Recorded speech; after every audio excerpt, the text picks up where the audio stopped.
And I think a lot of people are surprised, why is the Burberry outlet right here in Hackney? So what, that means that even the clothes today that says Burberry London, England weren't made in London and England then, right? So a lot of the new stuff is no longer made in the UK. A lot of it's made in China now. And I'm just like, why don't they open up the factories again? Why don't they get people re-skilled and get them back, get the manufacturing trade back up and running, so that companies like Burberry, companies like Barbour, Belstaff, they can return their manufacturing, or at least part of it, back to the UK. So right now we're in Chatham Place in Hackney, and this is the Burberry outlet. It's quite strange because this is home to one of the biggest brands in the UK. Well, it's one of the only brands that can stand up to the likes of the Italian fashion and French fashion houses like Dior, Louis Vuitton, Saint Laurent, Valentino. So Burberry is up there, where a lot of people would consider Hackney to be a place where it might not be as desirable as some other places like Knightsbridge and all the rest of it. I've never had any understanding of where it came from and how it got here, because like you said, bro, this was never considered the right place to put a luxury outfit. Yeah. Just even based on the history of this borough. Yeah. Do you know what? We've come here so many times, and I've always wondered why was this Burberry outlet here? In fact, the whole area before, back in the day, it was like a fashion district area. So there was a lot of manufacturers here, tailors, pattern cutters, all this type of stuff. So it makes sense why this area was chosen to have the Burberry factory. This whole building that you see was a Burberry factory back in the days. Burberry would actually make stuff here in the UK, and they said back then 1 in 5 of their trench coats that they made and was shipped all over the world would be made and manufactured right here. Originally the factory opened in about the mid-1950s. When you're telling me that it's been here since 1997, it adds more depth and layers to the conversation. Yeah, the outlet was here from 1997, but the factory was here from the 1950s. Just before the factory closed down, yeah, in 1991, there were 315 staff. So yeah, man, this factory's been here, this outlet has been here for since 1997, long time. So apparently when they moved in the 1950s, it was 2 factories. They took over one of the large factories, and then apparently they came in and took over a large part of the building as well, which is what this building is. Sorry, dude. So when the factory closed down in 1991, Burberry kept some of the factory, which is the Burberry outlet, and they decided to keep that open, and it's been a permanent outlet since 1997. So now, bro, yeah, you see these factories where the Burberry stuff was made, yeah, what's it used for now then?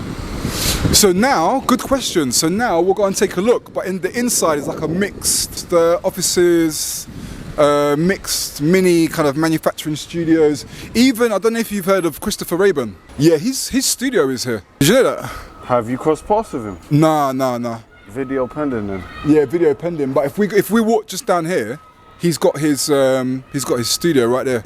And so what? All the locals was making the trench coats then, yeah? Yeah.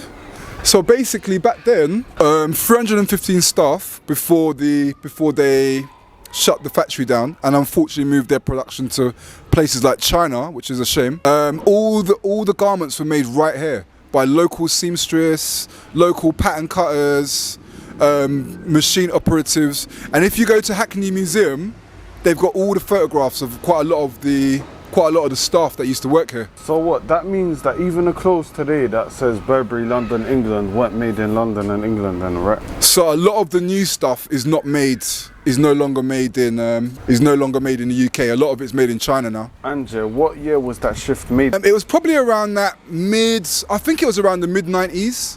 Really? Mid-90s is when Burberry started to change. So that means that this whole resurgence that's happening now has had nothing to do with England then, right? What do you mean? How you even told me like years ago about how like Burberry's got a new creative director. Yep. And they've changed the design. So none of that so basically none of that stuff was made in England then? No. All of that stuff's made overseas. Most of the Burberry stuff is made overseas, typically in China. which is a shame. That's mad. Yeah, because really they should make it here. They should open up, especially up north, they should look at opening up some of the factories up north. Because when I travel to north and I'm going around the different city centres, the amount of closed down shops, old towns, old manufacturing towns which have just shut down, and I'm just like, why don't they open up the factories again? Why don't they get people re-skilled and get them back, get the manufacturing trade back up and running, so that companies like Burberry, companies like Barbour, Belstaff, they can return their manufacturing, or at least part of it, back to the UK. So this transition happened prior to cost of living crisis then, yeah?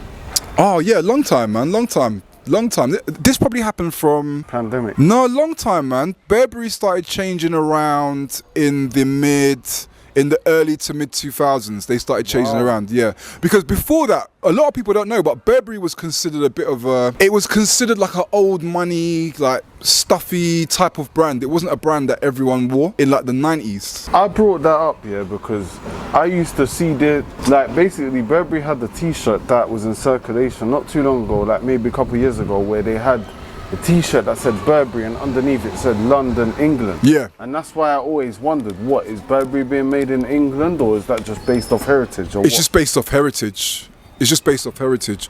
So Burberry outside of England is a massive brand, especially like in China, America, parts of Europe. They love Burberry because it all goes with the English heritage. But why did it get so big over there then? Who is the purpose behind that then? I think it's more to do with England being a brand in itself. Like when you go to Asia, England is a big brand. Like people. So? I don't think so. I know so for fact. You go to China, you go to certain parts of Asia, they love England. It's like and it's a lot of it is through colonialism as well. Like when England went over to Shanghai, Singapore, there was a massive British presence, and even up until today, there's like still a kind of British presence there. But that grew the brand. I think a lot of that grew the British brand, and through Burberry, because it reminds people of England. That's how I personally think the brand grew outside.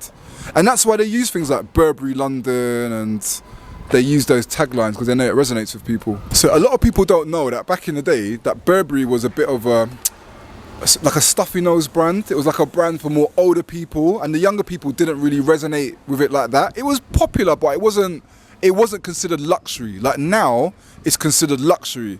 Yeah, back then it was more for people that went to the Royal Ascot. Right. To go fox hunting. Right. Even I remember their Burberry store on Oxford Street. If you went to the store, it was so old-fashioned. It was nothing like what it is now.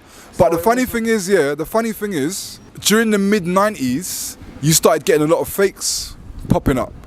So you'd have the fake Burberry hats, baseball caps. You'd have the fake Burberry polos, the t-shirts. So when the fakes come in, that kind of ruined Burberry's image. What? So then from about the late 90s, Burberry had to start changing up the set. Alright then, but yeah, like how about when it got to 2006, when in the Kidulthood movie you seen Trav actually go to the Burberry store and he was wearing that hat, and then the security guard accused him of stealing. You see that hat? I don't remember that he was wearing in that film, yeah? Yeah. A lot of people always connotated that with like chavs and that. Right. They had like a Burberry bendy cap. Yeah. Yeah. Yeah. I need a backstory on that one, my brother. So in the mid-90s, with the popularity of Burberry and their tartan print, you started getting a mad amount of fakes started appearing on the market. So even if you go to like local markets, you start seeing Burberry tartan fake hats. So then what happened was it got adopted by the so-called chavs. So chav was a term for someone that was like living on a council estate, poor, doesn't have any money, council estate. It was like it was considered a derogatory term. But what started happening is there was a program, I can't remember what this program was called, but they started depicting, it was like a comedy skits. They started depicting chavs, and they started putting them in these kind of Burberry tartan hats. So I think from there, that kind of ruined it. I think that ruined it. Is that why they don't sell them no more? They still sell them. They still sell those hats. Yeah, I've seen them. I didn't even know that. Yeah, I've still seen those hats around. Mad. But what? Yeah, you see, back in the days, how much did those hats retail for, and how much do they retail for now? Man, I don't know. But back in the day, you're probably looking about 100. But now, Burberry's prices are ridiculous. You're probably looking about, for a hat, a 250, 300. But yeah, would you say back then £100 was like 250? Because you know, like how people say nowadays, like how like £100 is like a tenner. Yeah, true. So maybe it wasn't 100. Maybe it'd be like 70. The pricing of Burberry from the early 2000s has, mate, it's gone up so much, way beyond, in my opinion, way beyond inflation.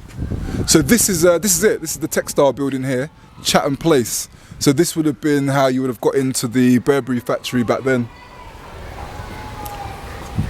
So this is where Christopher Rayburn used to be. So he's not here no more. Oh, where's but he used to have a unit right here. What? So where's he gone then? He must have gone, unless he's still there. But I can't.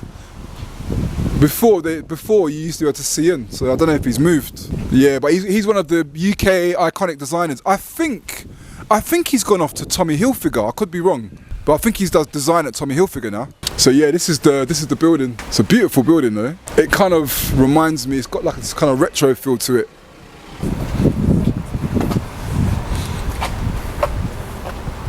So this is the side entrance to the Burberry factory. So this is the side bit here. But if you look over here, you can see how big this Burberry factory is. So that's the inside. But if you go in there on the sides now, it's all individual units, lots of different businesses in there, a couple of manufacturing places, a couple of fashion places.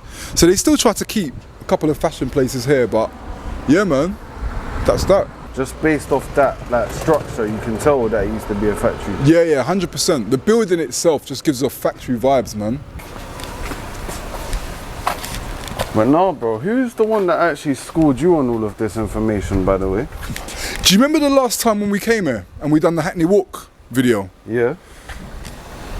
It just kept on bugging me. I was like, why is this? I just thought, why is this Burberry factory even here? So I done the research and I saw that there's a whole lot of information at the Hackney Museum.